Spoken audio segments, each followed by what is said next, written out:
tahun 2002, COVID-19 masuk dan ini memang membuyarkan semua prediksi, gitu ya. Jadi semua prediksi mentah semua.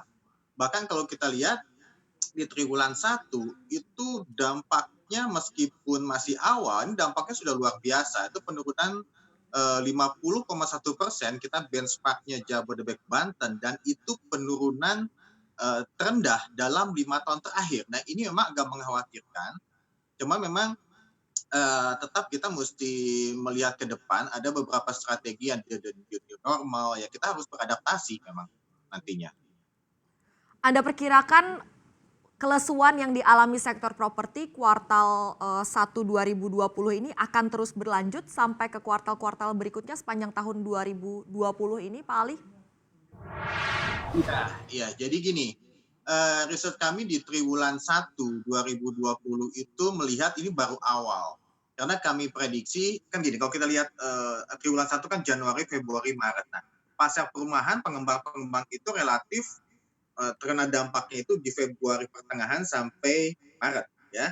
Artinya itu 1,5 bulan efektif. Nah, di triwulan kedua ini kita pantau relatif mungkin terjadi penurunan paling dalam ya, mungkin lebih dari 50,1% dan berlanjut mungkin triwulan 2, triwulan 3. Kalau kondisinya ini sudah mereda di triwulan ketiga, mudah-mudahan triwulan 4 akan naik lagi. Tapi memang ini kan krisis alam gitu ya. Jadi agak naif kita sebenarnya kalau bisa ada banyak pihak yang prediksi kapan selesainya. Karena ini alam, susah kita memprediksi. Tapi dengan perkiraan triwulan 1, 2, dan 3 dalam, artinya di triwulan 4 kemungkinan mereda. Jangan sampai krisis alam ini berdampak terhadap resesi ekonomi. Kalau sampai ke sana, artinya dampaknya terlalu dalam terhadap ekonomi, ini bisa sampai ke financial crash. Kita tidak harapkan seperti itu, ya. Artinya mudah-mudahan skenario-nya nanti terjadi recovery. Itu yang kita harapkan sama-sama. Oke, seberapa besar dampaknya untuk ke cash flow perusahaan kalau Bapak lihat?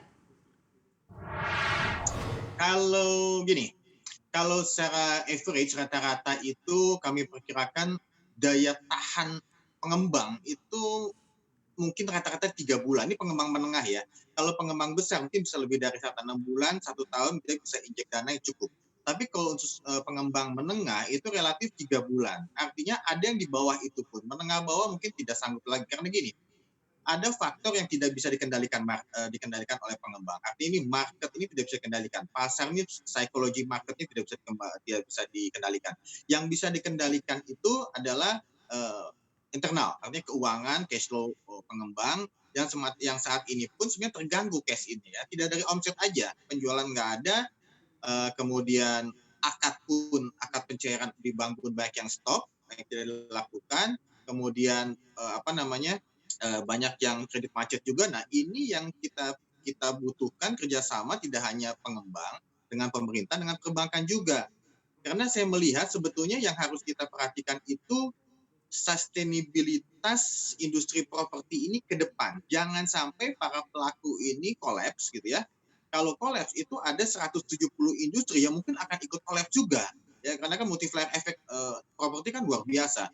Ada dari semen, bahan bangunan dan segala macam. Itu dampaknya akan ke sana. Jadi kami harapkan pemerintah lebih concern ada relaksasi kan udah mulai dijalankan meski masih proses awal dan itu yang mesti dilakukan pemerintah dan pengembang dan perbankan agar industri ini bisa sustain ke depan.